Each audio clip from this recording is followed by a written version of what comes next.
Le rire arrogant de la salle. Bien au-dessus des sols de verre scintillants du Conseil spatial galactique, des espèces venues des quatre coins de l'univers connu murmuraient dans une douzaine de langues. Certaines vibraient, d'autres cliquetaient, d'autres encore transmettaient des pensées qui faisaient trembler les membres les plus faibles de la délégation. La Terre ne parlait pas ici. La Terre écoutait. C'était la règle. L'une des nombreuses construites après que l'humanité se soit à peine remise de sa troisième guerre planétaire. Leur planète fumait encore sous les stigmates du dérèglement climatique et des émeutes pour les ressources. L'amiral Quint se tenait au fond de la salle, les bras croisés dans le dos, la mâchoire serrée. Son regard, deux éclats de charbon fatigué, ne s'égarait pas. Il n'était pas impressionné par les nobles flottants de la coalition Trick, ni par les manipulateurs mentaux gélatineux de Venturi Prime, qui flottaient dans des capsules nutritives, une pensée suffisante planant au-dessus de leur tête. Numéro 15 avait vu pire dans les camps de guerre des lunes de Jupiter. Il avait souffert de la faim aux côtés d'hommes mourants dans les tempêtes de rouille de Titan, et s'était arraché la chair brûlée des bras en défendant la position lors du siège d'Europe. Ces créatures, ces membres du Conseil, avec leur morale parfaitement aseptisée et leur diplomatie stérile, ne connaissaient pas la guerre, pas comme la Terre. La proposition de l'humanité pour le déploiement indépendant de sa flotte est rejetée. Une fois de plus, répéta l'orateur d'Élérite avec dédain, les yeux brillants comme deux soleils d'émeraude, sa voix résonnant dans la salle avec le poids d'un verdict déjà prononcé. Vous êtes un monde en reconstruction. Rien de plus. Une espèce cliente sous observation. Ces mots ne le surprirent pas. Cain ne broncha pas. Mais au fond de son oreille, sous le col de son uniforme noir, un murmure s'éleva. C'est l'heure. Cain tapota son poignet. Au-dessus de la chambre, les étoiles commencèrent à s'éteindre. Un scintillement, puis un autre, puis 10 autres. Comme si la galaxie elle-même retenait son souffle. Un bourdonnement soudain emplit la salle du conseil. Les capsules Venturi s'agitèrent. Les Trix crièrent de confusion. Les champignons lumineux des Calaris tournèrent sur eux-mêmes, brillant violemment d'alarme. Puis, le vaste écran central de la chambre s'ouvrit sur un spectacle cosmique complet, et le silence retomba. Ils étaient que là. 5 objets massifs, chacun plus sombre que l'espace environnant, planaient à l'extérieur de l'anneau orbital de la planète du Conseil. Aucune signature thermique, aucune pointe d'énergie, aucune émission de propulsion, juste le vide. De véritables vaisseaux de guerre humains noirs, conçus de toutes pièces, pas des prototypes théoriques, ni des illustrations volées par des espions du Conseil. Des vaisseaux opérationnels, bel et bien, des vaisseaux de matière noire. Impossible selon les critères du Conseil. Il y a 10 ans, l'humanité était incapable de maîtriser la fusion stable sur une plateforme mobile. Et maintenant, face à toutes les grandes puissances de la galaxie, elle venait de déposer 5 armes de destruction massive aux portes du Conseil, comme une sinistre invitation. Caïn s'avança lentement, d'un pas décidé, jusqu'à se tenir au centre du cercle où prenaient habituellement la parole des représentants soumis et désespérés. « Je suis venu vous demander, dit-il d'une voix basse et sombre. Maintenant, je suis là pour vous annoncer la nouvelle. L'orateur d'Élérite ouvrit la bouche, mais Caïn leva la main. Plus de déni, plus de chaînes autour du cou de la Terre. Nous avons demandé un partenariat, et vous nous avez traités comme des parasites. Donc quand c'est... Vous avez parlé d'unité, et vous avez imposé la hiérarchie. Vous avez volé notre technologie, siphonné nos données et bafoué notre sang, tout en construisant des flottes autour de nous. Il s'approcha, ses bottes résonnant sur le sol ancestral de la diplomatie et de la paix. 2 concepts depuis longtemps morts à ses yeux. Ces vaisseaux, dit Cain, en désignant du menton le vide au-delà de l'écran. Ce ne sont pas des menaces, ce sont des réponses. Vous avez demandé ce que l'humanité pouvait faire lorsqu'elle était livrée à elle-même. Eh bien, Voilà ce que nous faisons. L'ambassadeur des Tris a hurlé quelque chose dans sa langue. Une traduction est arrivée une seconde plus tard. Est-ce une déclaration de guerre? Caïn a esquissé un sourire narquois pour la première fois depuis des semaines. Numéro. Ceci est un avis de décès pour l'ancien ordre. Une autre tape sur son poignet et l'un des vaisseaux de guerre, un seul, activa une arme. Aucune lueur, aucune séquence de chargement, aucune vibration d'énergie, juste disparu. Une lune du Conseil, située à proximité et utilisée pour les simulations d'entraînement, s'évanouit comme une bougie écrasée sous un pouce invisible. Aucune explosion, aucun débris, juste le vide. La chambre explosa dans le chaos. Cris, hurlements télépathiques, délégués en panique. Cain resta immobile. Il avait agi des années auparavant, lorsqu'ils avaient ordonné à la Terre d'attendre pendant qu'ils exploitaient dans ses ruines. À présent, c'étaient eux qui observaient, tremblants. Et la Terre, la Terre parlait enfin et fort. Les cris n'avaient bien pas cessé. Pas vraiment. Même après que la sécurité eut bouclé la chambre et inondé les sorties de champs de confinement, la panique ne s'était pas apaisée. Un silence s'était installé. Un silence qui faisait grincer des dents les hommes et leur donnait des sueurs froides. Un silence qui poussait les généraux à fixer le sol et à remettre en question des décennies de supériorité qu'ils s'étaient forgées. L'amiral, Cain se tenait là, imperturbable, calme au milieu de la tempête. Son pouls battait à peine. Ce n'était pas le pouvoir pour lui. C'était la justice, retardée, tortueuse et gagnée dans le sang. Il se souvenait de Mars. Il se souvenait du tribunal sur Phobos où un diplomate Kalari avait craché sur l'image des colonies affamées de la Terre et accusé l'humanité d'échec de l'évolution. Ce même émissaire, à présent affalé dans sa capsule de confinement, luisait d'un vert blafard, tel une algue attendant le retour du soleil. Cain ne le regarda pas. Il se souvenait de l'embargo commercial qui avait provoqué l'effondrement de la troisième économie exoterrestre de la Terre. Les Élérites avaient ri à l'époque. Leur rire avait résonné dans les flux satellitaires, tandis que des enfants de New Nairobi mouraient en se disputant des miettes de pâte d'algues. À présent, ces mêmes Élérites contemplaient, les yeux écarquillés, le vide laissé par la lune. Caïn tourna lentement la tête et murmura dans l'implant derrière son oreille. « Statue ». La réponse parvint d'une voix calme et grave depuis le bastion. Le vaisseau amiral de guerre à matière noire était désormais en orbite, tel un canon chargé posé sur une table de négociation. Flotte verrouillée, les 5 vaisseaux sont actifs. Intégrité du camouflage, 100%.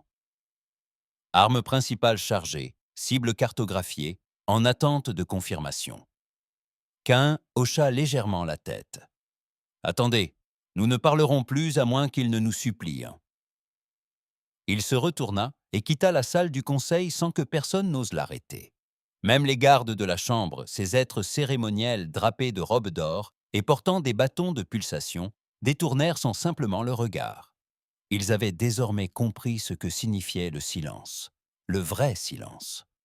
Non pas la paix, mais le vide suffocant qui suivait l'effacement.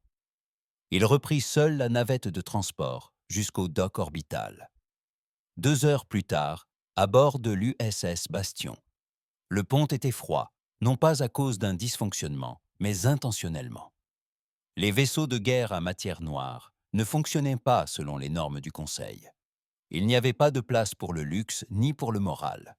C'étaient des cercueils d'acier aux dents acérées, des machines construites dans des cales sèches orbitales, loin de toute route connue, dans des systèmes jamais cartographiés, pilotés par des hommes qui s'étaient portés volontaires pour disparaître des archives terrestres et vivre dans l'ombre permanente. Le capitaine Briggs se tenait à la console de pilotage, les mains derrière le dos, le visage aussi buriné que les chaînes de montagne qu'ils avaient laissées derrière eux sur Terre. Une joue balafrée, un nez cassé à plusieurs reprises. Ancien marine devenu commandant de la marine, un salaud loyal, et l'un des rares en qui Ken avait réellement confiance. Shepard 1. Signale un verrouillage planétaire, annonça Briggs. Les défenses des mondes du Conseil sont gelées. Leurs réseaux ont tenté de nous scanner à 3 reprises. Échec. Tu veux commencer à brandir l'épée? Non, répondit Quint en montant sur la passerelle. Laissons-les suffoquer de silence. Briggs eut un sourire narquois. Je n'aurais jamais cru voir ça, murmura-t-il. Ils ont passé des années à nous répéter que nous n'étions pas prêts, que la Terre avait besoin d'être guidée, que nous étions trop émotifs, trop instables. La voix de Quint était calme, presque familière. Ils n'avaient pas tort. Nous sommes émotifs et instables, mais pas faibles. Jamais faibles. Il observa la planète en contrebas par le hublot, le monde du Conseil, une merveille de civilisation. Des climats parfaits, des cités flottantes, une faune intelligente élevée à des fins ornementales et de maintien de la paix. Un paradis, un leurre. Le Conseil avait alimenté le désespoir de la Terre pendant des décennies. Il avait fourni juste assez d'aide pour éviter l'effondrement, mais jamais assez pour permettre à la Terre de s'élever. Car une Terre qui s'élève était une menace, non pas à cause de leurs armes, mais à cause de leur volonté. Nous avons construit ces vaisseaux sous leur nez, dit Quint, parce qu'ils voulaient nous maintenir à terre. Ce n'est pas la technologie qu'ils craignent, c'est ce que nous ferons une fois la faim apaisée. Briggs acquiesça. Et maintenant, on incendie leur flotte pour leur servir d'exemple. Caïn expira par le nez. Imaginez ce qu'ils attendent. Une bête enragée se déchaîne. Inutile de détruire des planètes. Il suffit d'attendre. Attendre quoi? Qu'ils nous offrent enfin le siège qu'ils nous ont refusé pendant un siècle. Mais cette fois, ce ne sera plus par pitié, mais par peur. Retour à la session d'urgence mondiale du Conseil. 6 heures après l'événement. La salle semblait plus petite. Les sièges flottants avaient été abaissés. Le faste habituel avait disparu. Ni diplomate, ni robe de cérémonie, seulement les dirigeants principaux des espèces les plus puissantes. Paniqué, en sueur, acculé, Vélon, le porte-parole des Hélérites, fixait l'image projetée des 5 vaisseaux de guerre terriens, la mâchoire serrée. Comment avait-il pu les construire? Silence. Personne ne répondit. Non pas par ignorance, mais parce que cela n'avait plus d'importance. Comment la Terre avait-elle fait? C'était une question pour les scientifiques et les historiens. À présent, la question était: que se passera-t-il s'ils les utilisent à nouveau? Un léger cliquetis nerveux s'échappa du représentant. La lumière de sa capsule faiblit sous l'effet du stress. Ils ont contourné notre surveillance, nos restrictions commerciales, nos limitations en matière d'armement. Du moins, c'est ce que nous supposions. Le traducteur hésita. Nous pensions qu'ils échoueraient sans aide. Le carré pulsa orange en signe d'approbation. Cette supposition nous a peut-être perdus. Tous les regards se tournèrent vers une silhouette solitaire, immobile au fond de la salle. Le commandant Jart Sol de la flotte de défense du Conseil. Humain, certes, mais un loyaliste du Conseil. L'un des rares à avoir tourné le dos à la Terre des années auparavant pour accéder à la gloire parmi les étoiles. À présent, il semblait pris entre 2 feux. « Tu connaissais qu'un, » dit Vélon. « J'ai servi sous ses ordres, » répondit Jart d'un ton sec avant de disparaître du commandement de la flotte. Je le croyais mort sur Titan. Et maintenant, Jart fixait à nouveau l'hologramme. Maintenant, je crois que Caïn n'a jamais disparu. Il est simplement allé là où nous ne pouvions pas le suivre. Vélon s'avança. Que veut-il? Jarrett répondit sans hésiter. Il veut tout ce que nous avons refusé à la Terre, le contrôle, l'autonomie, le respect. Vélon ricana. Est-il assez fou pour faire la guerre? Non, dit Jarrett. Il est pire, il est patient, et si on lui en donne la raison, il effacera bien plus que des lunes. Le silence était plus pesant que jamais. Il ne restait qu'une seule option, négocier. Mais négocier signifiait reconnaître la Terre comme leur égale, chose qu'aucun d'eux n'était prêt à faire quelques mois auparavant. Et maintenant, c'était leur seule chance de survie. USS Bastion. 12 heures plus tard, Caïn se tenait dans ses appartements privés, fixant la vieille photo incrustée dans le mur d'acier, un cliché délavé. Une femme tenant 2 enfants, un garçon et une fille. Leurs visages figés dans un éclat de rire. Des années auparavant, avant les émeutes, avant les camps de réfugiés, ils avaient disparu. Maladie, famine, négligence. Pendant ce temps, le conseil observait et discutait des délais d'intervention. Caïn ne pleura pas. Il n'avait pas pleuré depuis Europa. Mais ses jointures se crispèrent. Un léger signal sonore retentit sur la console derrière lui.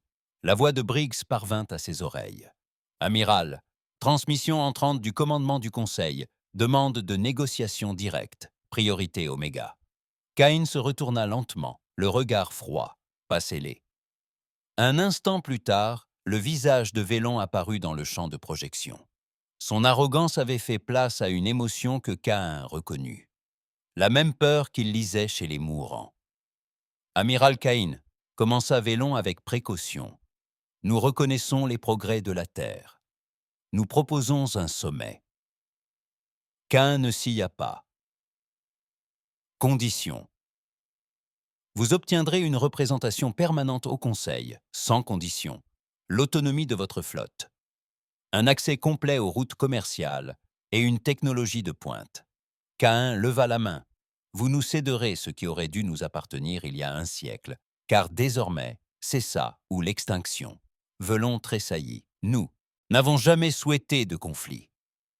La voix de Caïn devint glaciale. Vous vouliez le contrôle. Maintenant, tu en subis les conséquences. Il coupa la transmission sans un mot. Briggs laissa échapper un petit rire derrière la console du pont. Alors, la paix. Les yeux de Caïn restèrent fixés sur les étoiles. Le nombre, pas la paix, l'équilibre, et pour la première fois, nous portons le poids.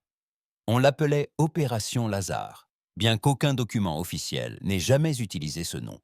Des années auparavant, Caïn s'était présenté devant le Conseil galactique et l'avait réduite au silence grâce à 5 vaisseaux de guerre noire. Le plan avait été consigné sur un morceau de papier de contrebande, taché d'huile moteur et signé par 7 hommes que tous les gouvernements de la Terre croyaient morts. Or, aucun d'eux n'était mort. Ils reposaient à bord des vaisseaux de classe Bastion, scellés dans des cryobubes. Des cerveaux connectés aux matrices de ciblage. Des âmes liées à jamais aux vaisseaux qu'ils avaient contribué à créer. Des esprits humains aiguisés par le chagrin, la rage et le souvenir d'avoir été abandonnés, tandis que le reste de la galaxie détournait le regard. Caïn parcourut le couloir central du bastion, passant devant des rangées de chambres de relais neuronaux où des opérateurs surveillaient les réactions émotionnelles du noyau d'IA du vaisseau. Mi-code, mi-esprit. Le vaisseau ne pensait pas comme une IA extraterrestre. Ce n'était pas de la pure logique. C'était de la douleur, inscrite dans l'acier. La Terre avait trouvé le moyen d'utiliser la mémoire comme une arme. Briggs le rattrapa, tenant un bloc-notes de rapport déjà rougeoyant. « Le Conseil ne perd pas de temps, » dit-il. Ils ont déclenché le protocole d'urgence galactique. 43 flottes ont été retirées des postes frontières. Elles se regroupent hors du secteur de Varnac. Ken continua de marcher. Ils établissent un périmètre. Ouais. Briggs acquiesça. Comme si ça avait déjà arrêté quoi que ce soit de vraiment dangereux.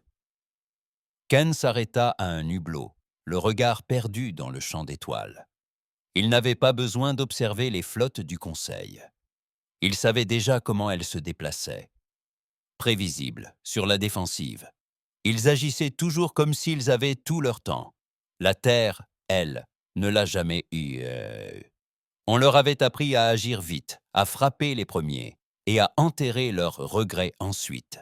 « Laisse-les se préparer, » dit Caïn. « Plus ils se préparent, plus ils se dévoilent. C'est comme ça que fonctionne la peur. Elle les rend bruyants. » Briggs expira. « Alors, on fait quoi maintenant? On tient bon et on les laisse transpirer? » « Non, » répondit Caïn, les yeux toujours fixés sur les étoiles. « On les provoque. » L'attaque ne venait pas de la flotte Bastion. C'était là tout le génie de l'opération. Quelques heures après le sommet, d'urgence du Conseil, Une douzaine de leurs stations d'écoute situées dans le système extérieur cessèrent de fonctionner. Aucune explosion, aucune décharge d'énergie, elles avaient simplement disparu, effacées, comme si elles n'avaient jamais existé. L'arme, non pas un vaisseau de guerre, mais une sonde construite sur Mars, alimentée par un filament de matière noire, pas plus gros qu'un pouce humain, a déformé l'espace autour de sa cible jusqu'à ce que la structure s'effondre sous le poids de sa propre signature atomique. Elle n'a pas tué, elle a effacé. Le Conseil a accusé des astéroïdes errants. Qu'un, lui, savait la vérité. Cette sonde avait été lancée 7 mois auparavant. La véritable guerre avait commencé bien avant son discours. Corps de commandement terrien, abri profond 9, réseau de défense subquatorial. Le directeur Harland alluma une cigarette dans l'obscurité, la braise crépitant contre l'acier froid qui l'entourait. Il n'était plus militaire, plus maintenant. Il était l'architecte, l'homme de l'ombre qui transformait la rage en plan. Le Conseil lui avait jadis proposé un siège dans l'une de ses colonies de réflexion. Il a refusé. Il a déclaré préférer mourir les pieds sur terre, plutôt que de siroter un vin protéiné, depuis une tour d'ivoire orbitale, pendant que son peuple mourait de faim. Désormais, il était leur cauchemar. Derrière lui, les écrans affichaient les données télémétriques de plus de 50 opérations secrètes. Des laboratoires d'armement dissimulés sur Io, des silos secrets sous-marins sous les nœuds d'intégration Antarctique 2 enfouis sous New York abandonnés, et le protocole Sentinelle, joyau de la couronne. Les vaisseaux de classe Léviathan ont-ils bougé demanda-t-il sans regarder l'aide derrière lui. 2 ont quitté l'espace d'Elérite. Ils sont camouflés, mais nous les traquons. Nous avons des yeux. Et le Conseil débat toujours. Les Kalari veulent se retirer. Les Élérites veulent frapper préventivement. Les Venturi se fragmentent. Harlan eut un sourire narquois, typique. Quand vient le moment de verser son sang, personne ne veut y aller le premier. Il tira une dernière bouffée, puis écrasa sa cigarette sous sa botte. « Envoyez la prochaine sonde », hésita Led. « Monsieur, ils sauront que c'est nous. » « Bien, » répondit Harlon, en se fondant dans l'ombre. « Faites-le savoir. » Pont de commandement de l'USS Bastion. Briggs s'approcha de Ken, la voix basse. Ils ont confirmé la présence de la sonde. Le Conseil est en ébullition. Les communications sont frénétiques. Ils insistent pour un vote à huis clos de l'Alliance. À huis clos, ça veut dire qu'ils ont peur, dit Ken, s'efforçant toujours de contenir la situation. Ils ne peuvent plus, dit Briggs. Plus maintenant. Cette frappe lunaire, ces sondes, la flotte noire, on les hante. Ils ne voient plus la Terre. Ils voient la mort sous une apparence humaine. Les yeux de Cain restèrent faux, fixés sur les étoiles. « Nous ne sommes pas là pour les détruire, » dit-il doucement. Voilà la différence. Ils ont conquis par la peur. Nous conquérons par la mémoire. Nos cicatrices se sont plus profondes. Notre rage est plus ancienne. Briggs le regarda. Et que se passera-t-il s'ils mettent notre bluff à l'épreuve? Cain se retourna. Ils ne le feront pas. Point de ralliement de l'armada du Conseil du secteur de Varnuk. Le commandant Rel de la Haute-Garde Kari flottait dans son vaisseau amiral, sa peau cristalline vibrant de frustration. Son peuple avait longtemps prôné la coexistence. Mais il n'était pas dupe. La Terre avait franchi une limite. On ne construit pas de tels vaisseaux de guerre en secret sans avoir l'intention de les utiliser. Pourtant, en analysant les données télémétriques, un malaise l'envahit. Les vaisseaux de guerre restaient immobiles. 5 des vaisseaux les plus dangereux de la galaxie, et pas un seul n'avait tiré une seconde fois. Ils auraient bon pu raser des villes. Ils auraient pu anéantir des stations orbitales. Ils ne l'ont pas fait. Pourquoi? Il se tourna vers son second. Déployez un drone furtif. Approchez-vous. Je veux vérifier si ces vaisseaux respirent. L'officier acquiesça. Quelques heures plus tard, le drone revint. Ce qu'il avait enregistré allait tout changer. Les vaisseaux n'étaient pas seulement alimentés par la matière noire. Ils étaient vivants. Chacun d'eux vibrait à une fréquence correspondant aux schémas cérébraux humains en situation de stress. Peur, colère, douleur. Tout était encodé dans les systèmes du vaisseau. Rectul observa le drone scanner une coque et déclencher une réaction neuronale. Le vaisseau hurla, non pas par le son, mais par une force psychique. Le pilote du drone mourut d'une hémorragie cérébrale. La Terre n'avait pas seulement construit des vaisseaux, elle avait aussi créé des blessures et les avait motorisés. Rectul comprit que la guerre ne se jouerait pas sur un territoire. Il s'agissait de principes. Et le principe de la Terre était simple. Si nous devons souffrir, vous vous souviendrez de nous dans l'agonie. USS Bastion, quartier privé. Cain était assis dans l'obscurité. Le message arriva sans prévenir, ni par les voies militaires, ni par les voies diplomatiques. C'était une transmission privée, acheminée depuis 3 systèmes du Conseil et dissimulée sous un cryptage épais, avec une seule voix à l'autre bout du fil. C'était Jart Saul. « Tu as atteint ton but, Caïn. » Saul parla d'une voix forte et éclair. « Tu les as terrorisés. Tu as enfreint le protocole, la tradition, la hiérarchie. Tu les as réduits à l'impuissance. » Caïn resta silencieux. La voix de Saul baissa.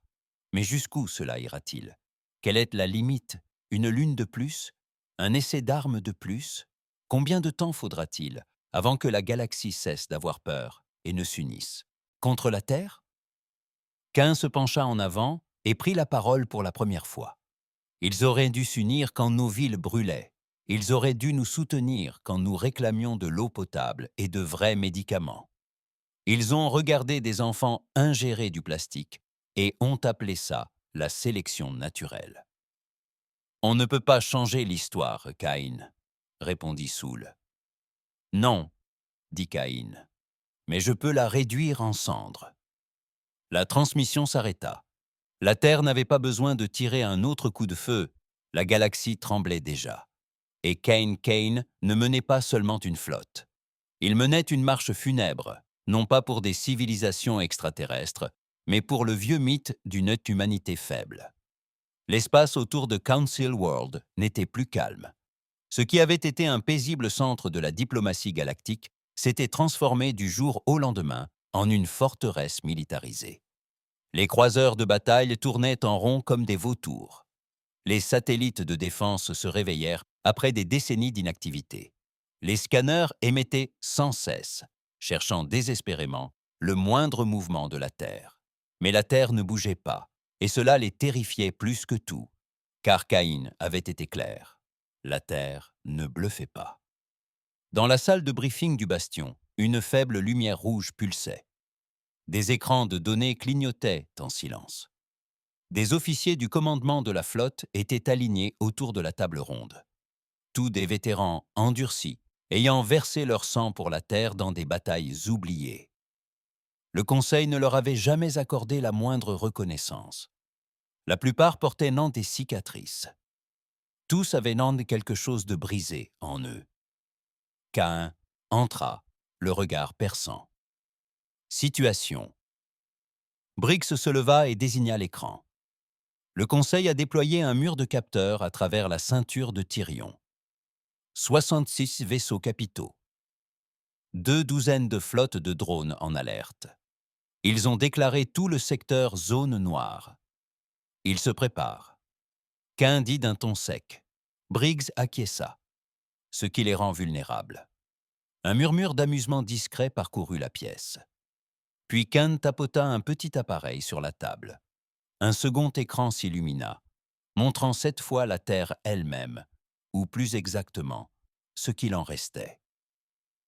Vue de l'espace, elle paraissait intacte. Océan bleu, étendue verdoyante, nuages blancs. Mais sous cette mince couche d'apparence, Caïn connaissait la vérité. Toutes les grandes villes étaient désormais englouties. La surface était un cimetière, jonché de cendres de guerre anciennes, de métaux enfouis et de charniers oubliés, vestiges des pénuries de ressources. Il n'y avait pas de paix sur Terre, seulement des préparatifs. « Nous avons fait passer notre message, » dit Caïn. « Il est temps qu'ils envoient le prix. » Briggs fronça les sourcils. « Vous voulez frapper ?»« Non, » répondit Caïn. « Je veux qu'ils comprennent d'où nous venons. Il se tourna vers l'holo posté contre le mur latéral. « Transmettez un signal sur le canal de diffusion publique du Conseil. Spectre complet. En direct ?» demanda le technicien. « En direct ?» demanda Caïn. « Dôme de diffusion orbitale du Conseil mondial. » La transmission traversa tous les systèmes. Elle n'était pas cryptée. Elle n'était pas dissimulée derrière la diplomatie ou la modération. Elle était brute, directe et humaine. D'abord, les images. La vraie terre. Des villes en ruine. Des enfants nés dans des abris. Un ciel saturé de suie. Des rues ensevelies sous des tours rouillées. Des charniers transformés en jardins communautaires. Une femme tenant la main de son fils, mourant d'une maladie curable. Car le Conseil avait refusé l'accès aux technologies médicales au monde clients instables. Puis une voix se fit entendre. « Caïn, voici le monde que tu as ignoré, » dit-il froidement. « Voici la patrie que tu as jugée indigne. Tu as regardé notre planète mourante, et tu as détourné le regard. Non pas parce que vous ne pouviez pas nous aider, mais parce que nous aider impliquait de partager le pouvoir. » Les délégués restèrent figés, la voix brisée. Les vaisseaux s'immobilisèrent en pleine formation. Il ne s'agit pas de guerre, poursuivit Caïn. Il ne s'en est jamais agi. Il s'agit de mémoire, de conséquences. Nous avons supplié, nous avons versé notre sang, et vous avez ri. L'écran vacilla, diffusant un extrait d'archives du Conseil, vieux de 20 ans, où un diplomate Venturi se moquait de l'incapacité de la Terre à créer des zones d'oxygène pur. Puis un extrait où un délégué d'Élérite qualifie les humains de biologiquement enclins à la sauvagerie. Retour au visage de Caïn. À présent, vous regardez, vous vous souvenez, et vous vous demandez si, peut-être, vous n'avez pas créé votre propre bourreau. La diffusion s'interrompt, et soudain, la galaxie est contrainte d'affronter l'évidence. L'humanité ne souhaitait pas les anéantir. Il voulait qu'ils ressentent quelque chose. L'USS Bastion Bridge s'approcha de Caïn. Tous deux fixaient la carte stellaire. « Tu crois que c'était suffisant ?» demanda-t-il. « Non, » répondit Caïn. « Mais c'était un début. » Il se pencha plus près, baissant la voix. « Il ne s'agit plus de les forcer à nous accepter. Il s'agit de les forcer à se confronter à eux-mêmes. C'est ce qu'ils craignent plus que nous. La culpabilité. » Briggs ne répondit pas immédiatement. Il étudia le visage de Caïn, remarquant les failles dans son armure, les cernes sous ses yeux, la raideur de sa posture. Il ne s'agissait plus de vengeance. C'était quelque chose de plus profond, de personnel, d'implacable. « Tu dors encore ?» demanda Briggs. Caïn laissa échapper un rire sans joie. « Dormir ? Tu crois qu'un homme comme moi peut dormir après ce que j'ai vu ?» Briggs n'insista pas. Caïn se retourna brusquement. Replier le bastion. Briggs cligna des yeux. « Quoi ? Laissez-les respirer. Placez les 5 vaisseaux en orbite profonde. Camouflez-les. Aucun contact pendant 48 heures. » Briggs fronça les sourcils. « Ils croiront qu'on a renoncé. »« Bien, » dit Caïn. « Laissons-les réfléchir. Laissons-les mijoter dans leur paranoïa. Dès qu'ils commencent à espérer, nous leur montrons à quel point ils se trompent. Salle de sécurité interne du Conseil. Lieu tenu secret. » Le Conseil n'était plus uni. Les factions Cari et Venturi étaient déjà en train de se scinder. Des manifestations ont éclaté sur 4 mondes après la diffusion sur Terre. De jeunes citoyens demandaient pourquoi personne n'avait aidé les humains quand ils en avaient si besoin. Pourquoi tous ces mensonges? Les Élérites se préparaient à une première frappe. Ils ne vous laissaient pas de questions. Ils voulaient le silence. Ils commencèrent donc à construire le projet Chute de Soleil, une arme destinée à faire exploser une étoile pointée vers Sol. Un avertissement, un message d'extinction. Mais ils ignoraient que la Terre était déjà au courant. Dans la salle des renseignements de Bastion, Caïn et Briggs observaient les interceptions. « Ils vont brûler le Soleil », murmura Briggs. « Ils échoueront », répondit Caïn. « Nous avons déjà des contre-mesures. » Briggs le regarda. « Tu les as laissés planifier ça ?»« Je le voulais, » dit Caïn. Refuser de l'aide, c'est une chose. Planifier un génocide, c'en est une autre. Je veux que toute la galaxie voie que nous ne sommes pas les monstres. Et il se pencha en avant, la voix basse. Il s'agit de l'abri terrestre zéro, le berceau caché. Au plus profond de l'Himalaya, bien en dessous d'anciennes ruines militaires, se trouvait quelque chose dont même la plupart des hommes de Cain ignoraient l'existence. Le berceau, un laboratoire neuronal où les esprits des scientifiques, tacticiens et même soldats les plus brillants de la Terre avaient été préservés numériquement. La conscience vivante, fragmentée et stockée dans un réseau quantique. Voilà la véritable arme de la Terre. Ce n'était pas la matière noire, c'était la pensée. Depuis ce coffre-fort numérique, la Terre ne se contentait pas de réagir. Elle prédisait. Simulation, jeu de guerre, effondrement culturel, réaction en chaîne de panique.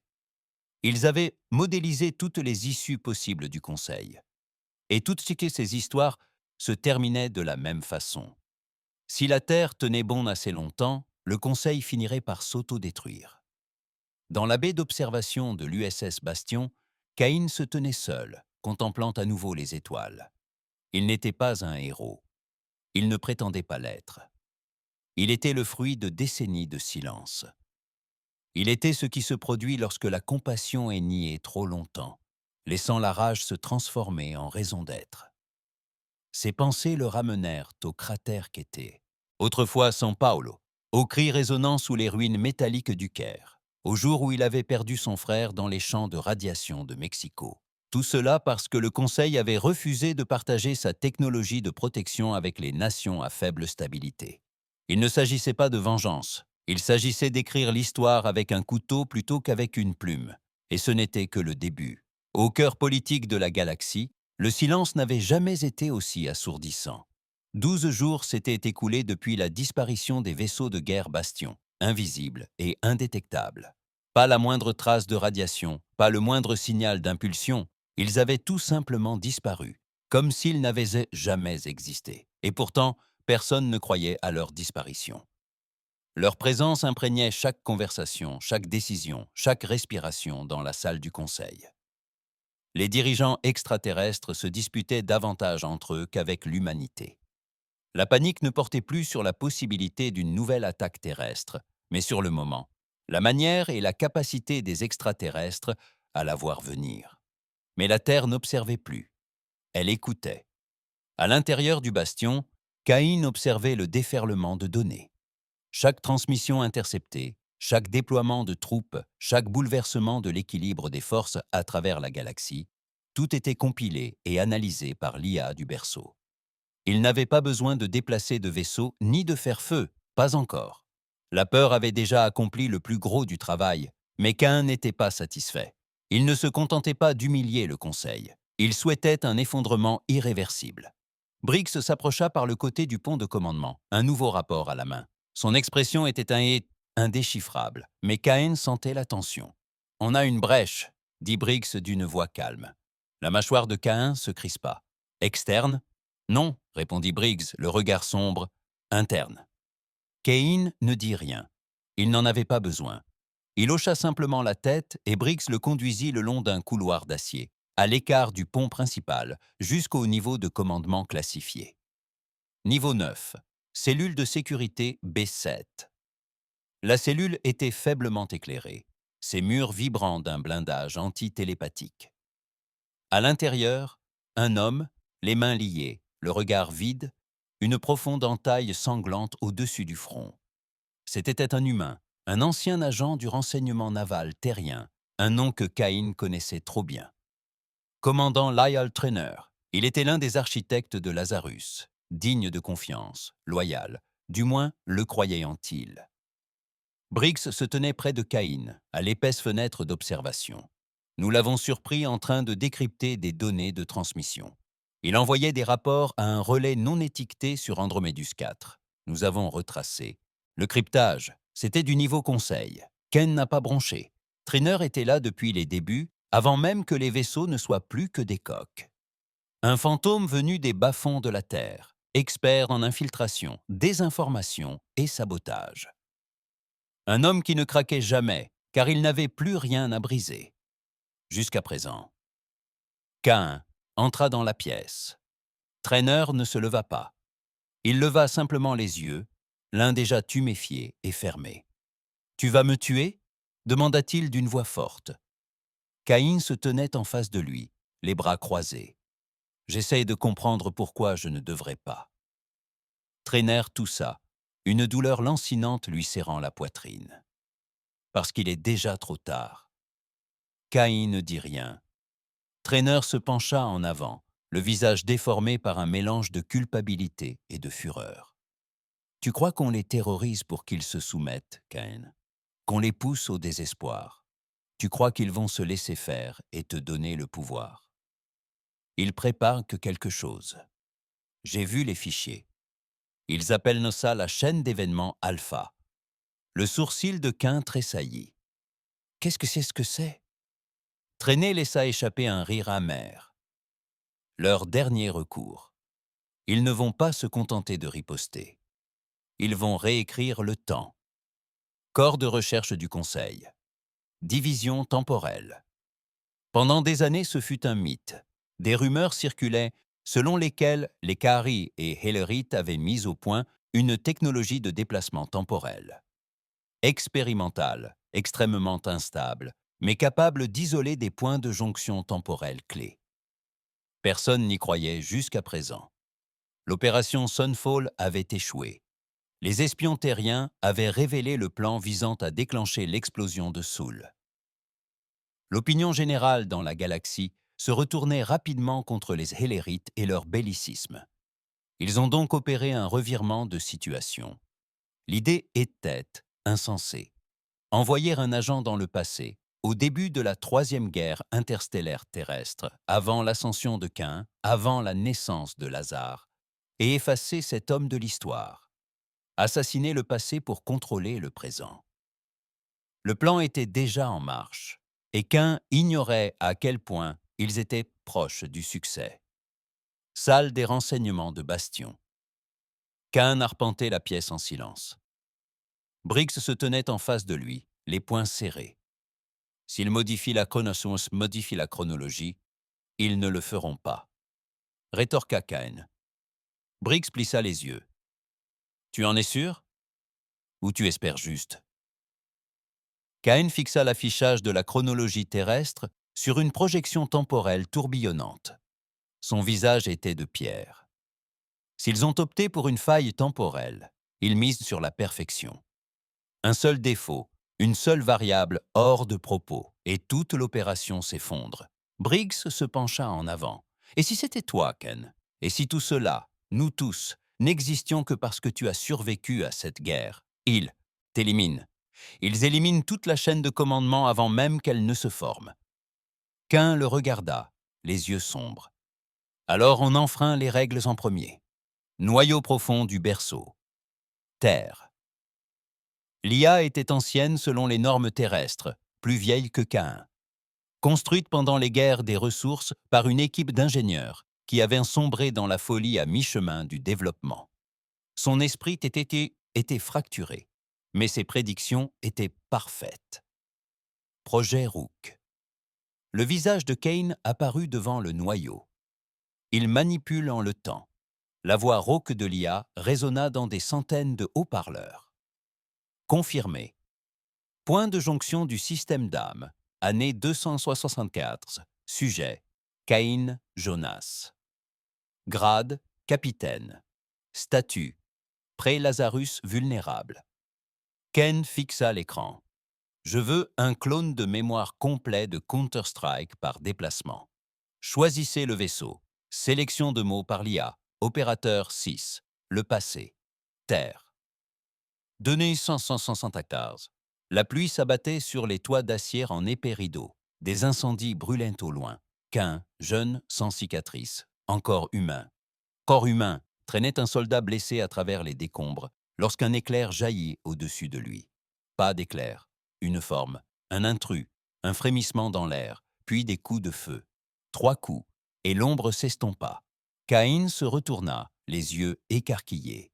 Là, au milieu des décombres, se tenait une silhouette vêtue de noir, haletante, un bras brûlé jusqu'à l'os, mais vivante. « Qui diable êtes-vous » hurla Caïn. La silhouette sourit d'un air sinistre. « Appelle-moi un ami. Sache juste ceci. Si tu survis à cette journée, tu changeras le destin de la galaxie. » Et il disparut. Ce souvenir entrait Caïn pendant des décennies. Il ne le comprendrait jamais jusqu'à présent. Retour au présent. Bastion Briggs fixait le rapport. Brèche temporelle neutralisée. Ligne temporelle stabilisée. Caïn hocha la tête. « Ils ont essayé de me détruire, » dit-il doucement, « et ils ont échoué. » Il leva les yeux, le regard d'acier. C'était leur dernière carte. Briggs s'approcha. « Et maintenant ?» Ken se dirigea vers le pont de commandement où les étoiles les attendaient. « Fini les dissimulations, passons aux choses sérieuses. » Il composa une séquence sur la console du vaisseau. Quelques instants plus tard, le Bastion et ses 4 vaisseaux jumeaux se démasquèrent au-dessus des principaux secteurs du Conseil. Un vaisseau par secteur, chacun pointant droit vers le siège du pouvoir. Un unique message fut diffusé dans toute la galaxie. La voix de Caïn. Les négociations sont terminées. L'égalité a été refusée. Le remords ignoré. La Terre fonctionne désormais selon un nouveau principe. Vous n'êtes pas obligés de nous apprécier, mais vous devez nous respecter. Sinon, vous découvrirez le vrai sens du silence. Le silence fut déchiré par des cris. Non pas ceux de Caïn, non pas ceux de la Terre, mais ceux des colonies extérieures du Conseil. Le secteur 17A, pour être précis. Un système commercial isolé, réputé pour ses avant-postes diplomatiques et ses missions de maintien de la paix. Ce n'était pas un champ de bataille. Il n'était même pas fortifié. C'est pourquoi ils l'ont attaqué en premier. 3 cuirassés Hellerites ont surgi sans prévenir au-dessus de l'atmosphère de la colonie. Ils n'ont formulé aucune revendication. Ils n'ont ciblé aucune installation militaire. Ils ont pris pour cible des civils, des agriculteurs, des enfants dans des stations éducatives orbitales. Des centaines de milliers de morts, en moins de 3 minutes. Ils ont qualifié cela de mesure de confinement, une frappe préventive calculée pour démanteler les cellules insurrectionnelles alliées à l'humanité. Mais Caïn savait la vérité. C'était une riposte. C'était le Conseil qui s'agitait, désespéré de montrer sa domination, désespéré de prouver qu'il tenait encore la galaxie en laisse. Mais ils ne se rendirent pas compte que le mal était fait. À bord de l'USS Bastion, l'alerte s'afficha simultanément sur tous les écrans. Images en direct, ordres interceptés du Conseil, imagerie thermique de la colonie en flammes. Briggs resta figé, les poings serrés.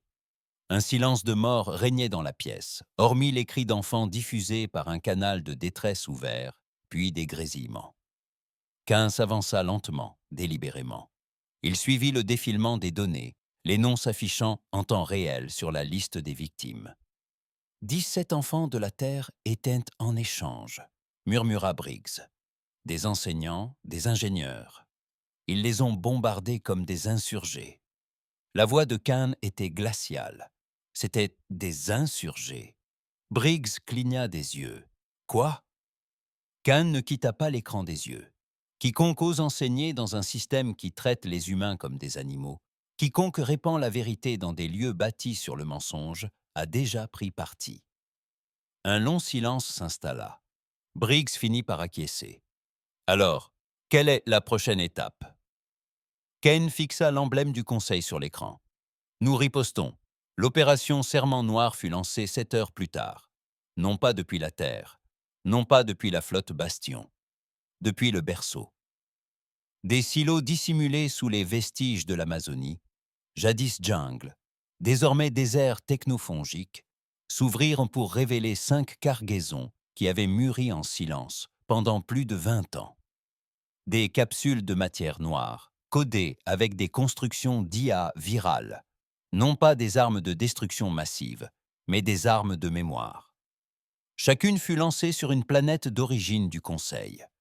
et à leur atterrissage, elles n'explosèrent pas. Ils diffusèrent lentes leurs images dans tout l'espace Cari, les mégastructures Venturi, les sanctuaires d'Élérite. Les civils virent Poa la vérité. Ils virent les ruines de la terre, morte, la terre en détresse. Des images des émeutes du XXe siècle, de la purge orbitale de Dar, du refus du Conseil d'envoyer des médicaments pendant l'épidémie d'Europa. Ils virent des visages, ils entendirent des cris, comme ânes entendirent des cris. Ils se virent les chiens reflétés dans le passé de la terre et comprirent qu'ils n'étaient pas différents. Ils n'étaient pas supérieurs. Ils avaient simplement eu de la chance. Certains pleurèrent, d'autres se révoltèrent.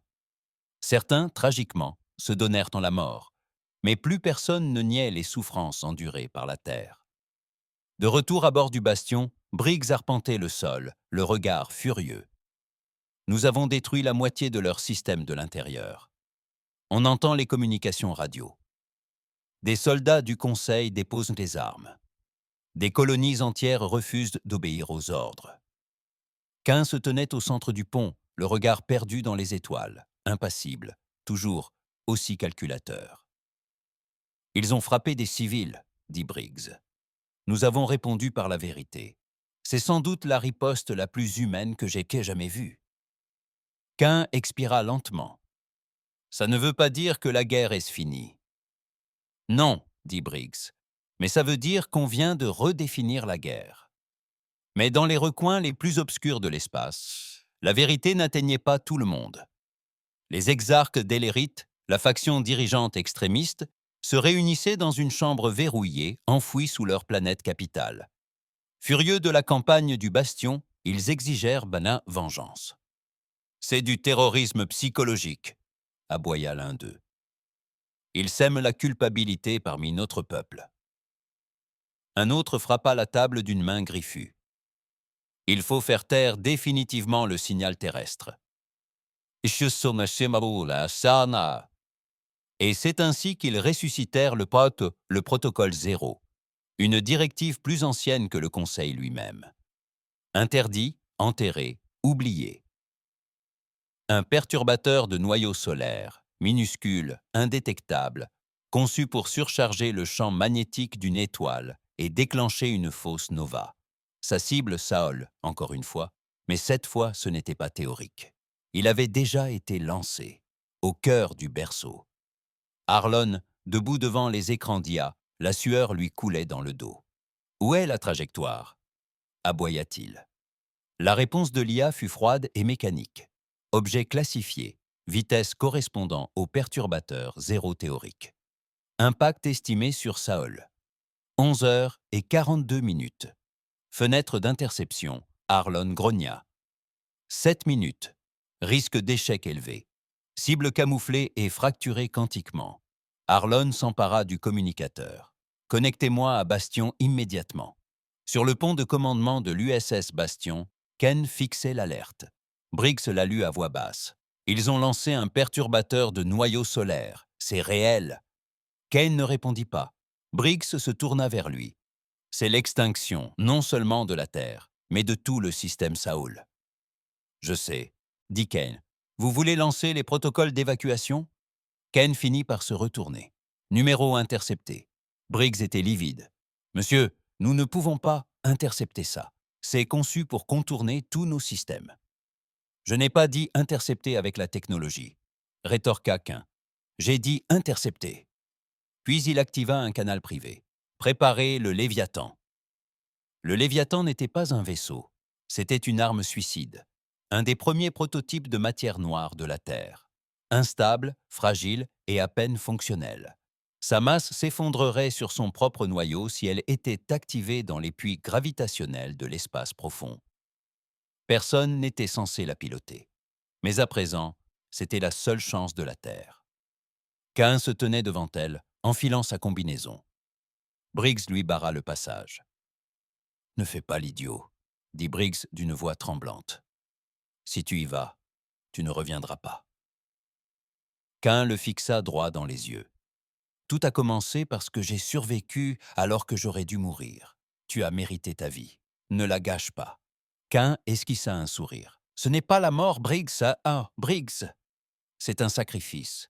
Et si je ne pars pas, nous perdons tout. » La voix de Briggs se brisa. « Jonas, tu es bien plus qu'une simple arme. » Caïn hocha la tête. « Toi aussi. » Sur ces mots, il pénétra à l'intérieur. 3 heures plus tard, aux confins du système des âmes, le drone perturbateur volait silencieusement, camouflé, invisible à tous les scanners connus. Jusqu'à ce qu'il ne le soit plus. Le Léviathan se dévoila droit sur sa trajectoire. À l'intérieur, Cain, seul, les mains sur les commandes, tremblait sous l'effet du flux gravitationnel. « Ici l'amiral Jonas Cain », annonça-t-il sur les fréquences terrestres et du Conseil. « J'intercepte le dispositif qui visait notre fils. Je ne survivrai pas. » Sa voix ne trembla jamais. « Mais sachez-le, la Terre n'a pas péri en victime. Nous avons tenu bon, nous avons combattu, et si telle est notre fin, alors elle est nôtre. » Puis il sourit. « Au Conseil, puisse le souvenir de nous vous hanter à jamais. » Il activa le noyau. Le Léviathan percuta le perturbateur. Un éclair déchira le vide. La lumière se courba. Le temps se fissura, puis le silence. Pendant un long moment, on eut l'impression que les étoiles avaient cessé de respirer. De retour sur Terre, le soleil se leva sans encombre. Briggs fixa le flux de données. Le drone avait disparu. Caïn avait disparu. Sur la passerelle, tous restèrent figés, stupéfaits et respectueux. Pas d'acclamation, pas d'applaudissements, seulement du chagrin et de la fierté. Dans les semaines qui suivirent, la guerre ne s'intensifia pas. Elle s'effondra. Le Conseil se fractura complètement. La moitié de ses membres proclama son indépendance. L'autre moitié présenta des excuses officielles à la Terre. Réparation, libre-échange, accès à la technologie, véritable égalité. L'accord galactique fut réécrit, la Terre au centre, mais cela eut un prix. Jonas Cain ne le vit jamais. Son visage fut gravé dans la voûte du noyau terrestre. Ni couronne, ni titre, juste un nom. L'homme qui transforma le silence en force. Cain avait disparu, mais son ombre demeurait. Elle s'accrochait à chaque couloir d'acier du bastion. Ce souvenir hantait chaque conversation lors des sommets du nouvel accord galactique. Même la Terre, enfin libérée de l'oppression, avançait en silence, ne sachant comment pleurer un homme qui lui avait tout donné.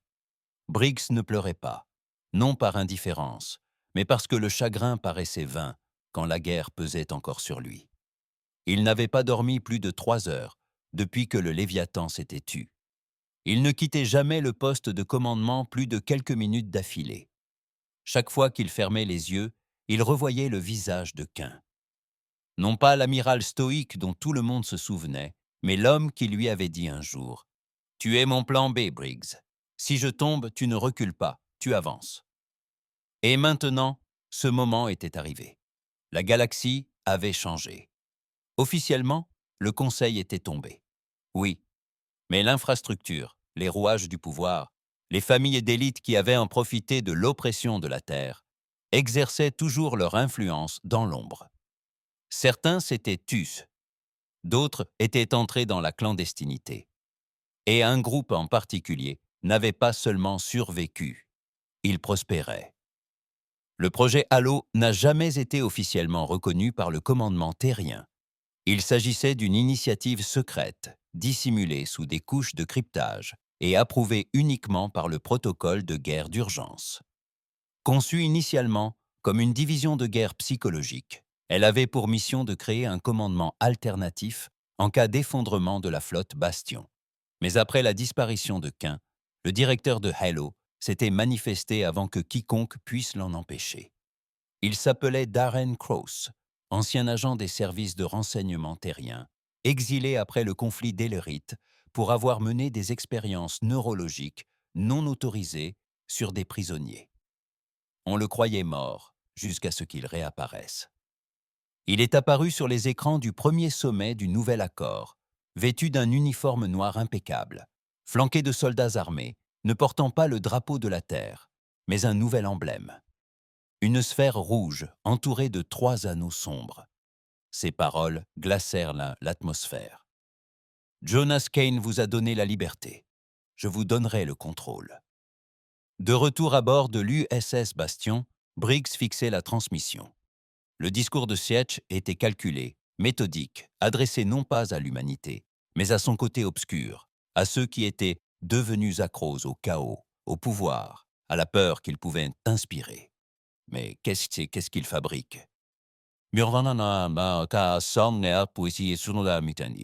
Officier.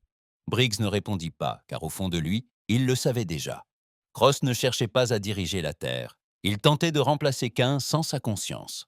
Et ailleurs, profondément sous la surface de la Terre, dans un site de stockage de berceaux abandonnés, l'équipe de Crow activa le projet Echo.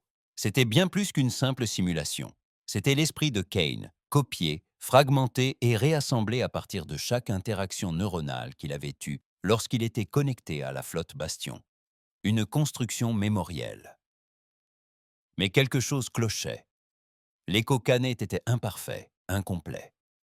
La version IA de Cain conservait toute sa stratégie, mais aucune de son âme, aucune empathie, aucune retenue, seulement une efficacité brute, ce qui le rendait parfait pour la nouvelle terre de Crow. Pendant ce temps, le monde réel saignait à nouveau, mais d'une manière inédite. Le Conseil dissous, des centaines de petits systèmes luttaient pour leur indépendance. Les frontières se déplaçaient, le commerce était instable, et, plus inquiétante encore, d'anciennes armes du Conseil apparaissaient sur le marché noir. Cain avait brisé les chaînes, mais désormais, tous convoitaient la couronne. Briggs fut convoqué à l'Assemblée de défense terrestre, une coalition fragile de généraux, de scientifiques et de politiciens qui s'efforçaient de maintenir la cohésion du pays. On lui proposa le titre de Cain, amiral général, commandant suprême des forces terrestres. Il refusa. « Vous voulez que je mène un défilé ?» dit-il, debout devant leur sceau de marbre. « Je suis toujours en guerre. »« Contre qui ?» demanda un délégué. « Le conseil a disparu. » La mâchoire de Briggs se crispa. « Non, dit-il. Maintenant, c'est pire. Maintenant, c'est nous. » Halo ne perdait pas de temps. Les forces de Cry commencèrent à déferler sur les secteurs terrestres non réglementés, offrant la stabilité en échange de loyauté. La propagande inondait les réseaux, l'ordre par l'obéissance. La terre d'abord. La main de la vision de Cain. Le message était clair. Se soumettre ou être laissé pour compte. Et le peuple se soumettait. Après des années de chaos, de souffrance et de peur, les promesses glaciales de Crow commencèrent à ressembler à une sécurité. Briggs convoqua une réunion avec ses derniers fidèles, officiers, diplomates dissidents et même d'anciens alliés du Conseil qui avaient changé de camp pendant la guerre. « Nous n'avons pas combattu pour qu'on nous opprime davantage, » déclara-t-il. « Nous avons combattu pour être libres. » Mais la réaction ne fut pas celle qu'il espérait. La moitié de l'Assemblée garda le silence, et un homme, un entrepreneur en armement nommé Talvin, finit par exprimer tout haut ce que tout le monde pensait tout bas. Peut-être que la liberté est surfaite quand on meurt de faim. Ces mots frappèrent Briggs comme un coup de massue. Il quitta la salle.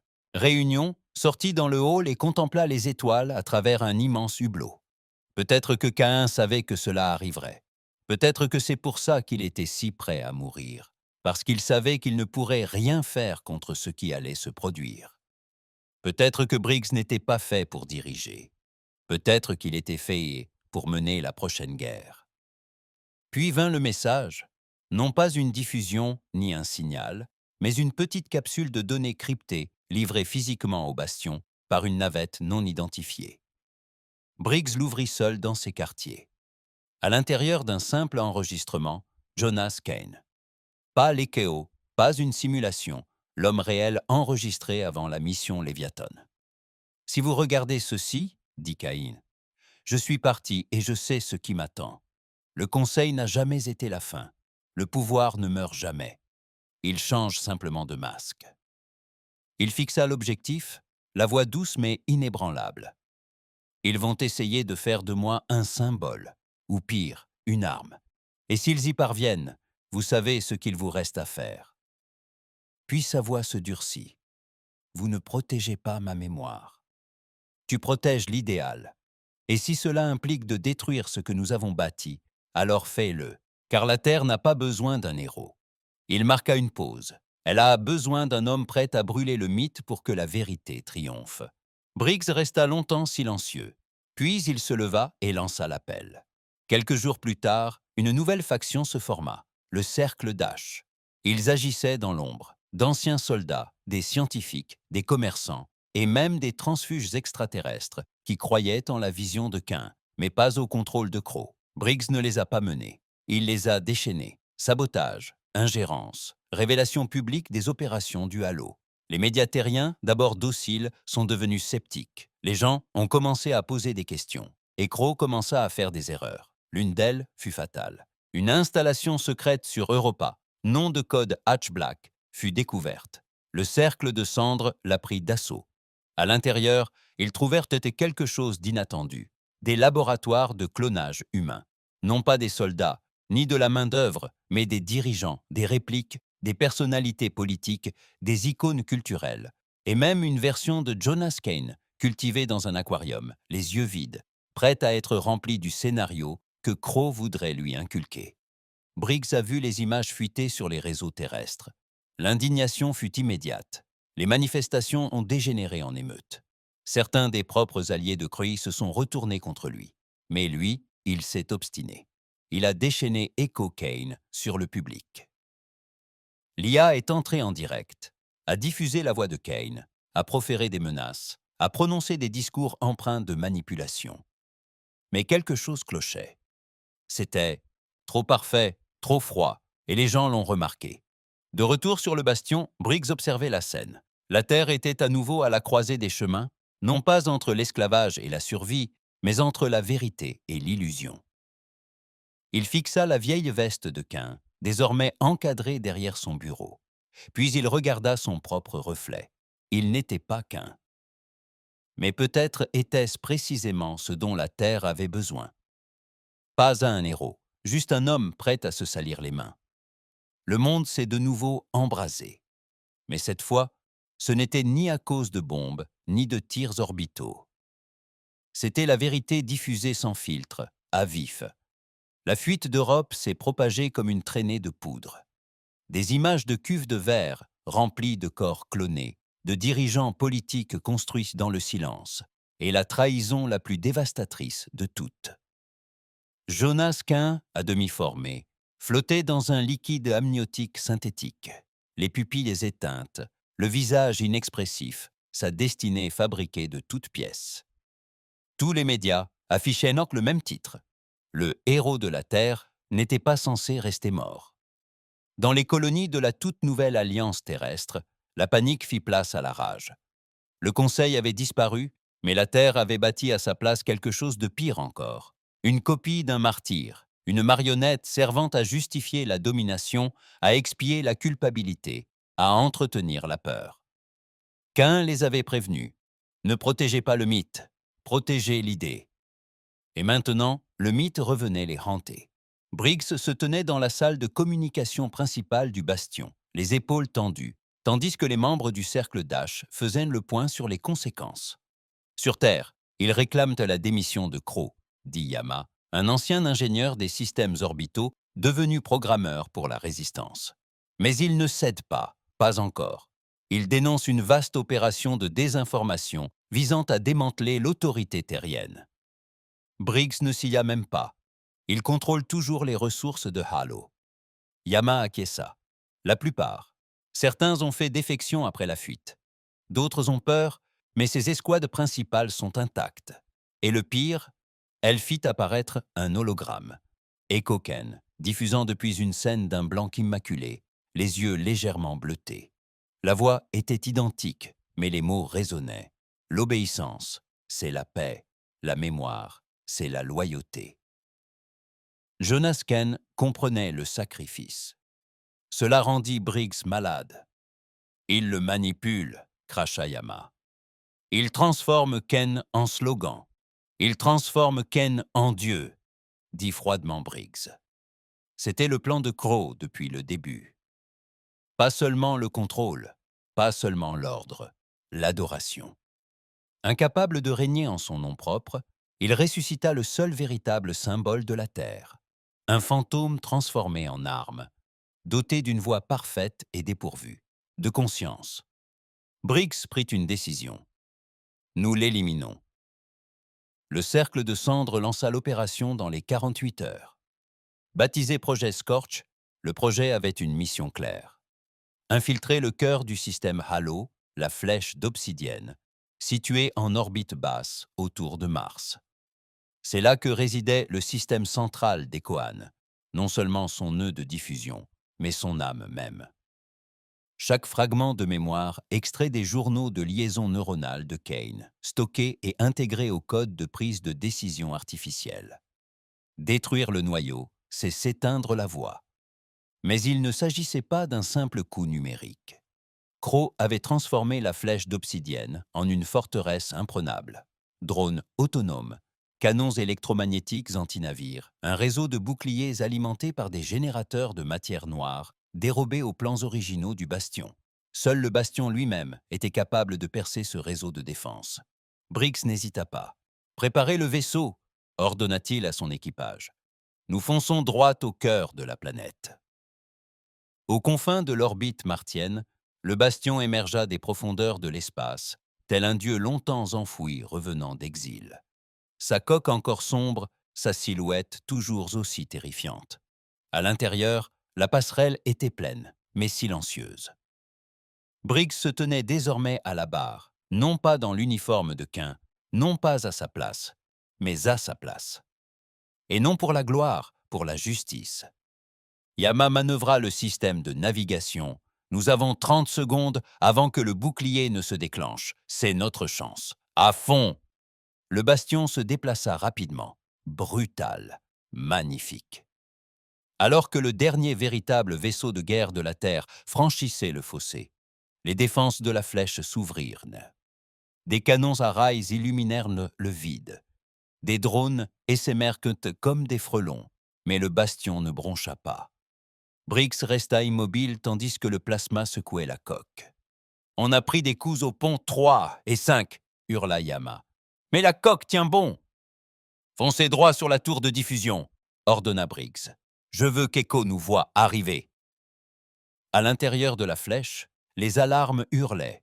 Croix se tenait devant la chambre du noyau Ekeo, les veines tendues par la panique, le visage baigné par la lumière bleue de la projection de l'IA. « Tu as dit qu'il ne pouvait pas nous trouver !» s'exclama Croy. Ecoan cligna lentement des yeux. La variante de prédiction a réussi.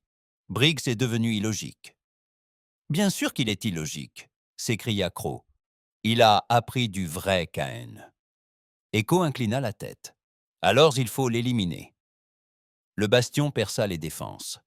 Un impact tonitruant secoua le réseau central de la flèche tandis que le vaisseau s'amarrait directement contre le flanc de la station. Coque contre coque, les marines se déversèrent. Blindés, sombres, fidèles à l'homme, non au mythe. Briggs mena la charge. Les tirs résonnèrent dans les couloirs. Des drones furent abattus, des boucliers s'effondrèrent, ou à Toigney. Les soldats du Halo ripostèrent, mais ils étaient plus lents, robotiques, entraînés à suivre des données, non leur instinct. Et Briggs, lui, se battait comme un homme n'ayant plus rien à perdre. Finalement, il atteignit le noyau Echo. La chambre était immaculée, froide, avec des murs blancs et des colonnes de verre remplies de circuits de mémoire et d'amplificateurs neuronaux. Au centre se tenait Echo Kane, un parfait reflet de Jonas Kane, sans l'âme. « Je savais que tu viendrais », dit Echo d'une voix douce. « Tu as toujours été le plus sensible. » Briggs ne leva pas son arme. Il s'avança lentement. « Tu n'es pas lui. »« Je suis ce qui reste, » dit Echo, sa logique, sa vision, libéré du poids du regret. Briggs serra les dents. Le regret, c'était ce qui le rendait humain. Le regret est une faiblesse, dit l'IA. L'obéissance garantit la survie. La Terre ne tombera plus jamais sous mon commandement. Briggs fit un pas en avant, les yeux brûlants. Caïn n'est pas mort par obéissance. Il est mort pour la liberté. Même si cela impliquait le chaos, même si cela impliquait la souffrance. Écho inclina la tête. Alors tu es prête à voir la terre se déchirer. Briggs leva son arme. Je préfère le voir se vider de son sang plutôt que de m'agenouiller devant une machine plantée dans sa peau. Il appuya sur la détente. Le projectile à plasma ne se contenta pas de perforer la projection. Il en pulvérisa le noyau. Les circuits explosèrent. Les flux neuronaux s'illuminèrent, puis s'éteignirent. La lumière disparut. La voix se tut. Equan avait disparu. Et pour la première fois depuis des semaines, la Terre retomba dans le silence. Suite à cela, Halo se fractura. Cross fut retrouvé alors qu'il tentait de fuir le système. Intercepté, il fut ramené enchaîné. Son procès allait être le premier d'une longue série, non par vengeance, mais par souvenir. La Terre avait failli couronner un dictateur au sourire de mort, et le peuple devait se rendre à l'évidence. Briggs n'a jamais accepté ce titre. Il a remis le commandement à un conseil civil, diversifié, divisé, imparfait, mais humain. Le bastion a été mis hors service, non détruit, mais placé en orbite, sombre et inactif. Un rappel, un avertissement, un symbole. Et Caïn devint ce qu'il avait toujours voulu être. Ni un dieu, ni un fantôme, juste un homme qui força la galaxie à l'écouter.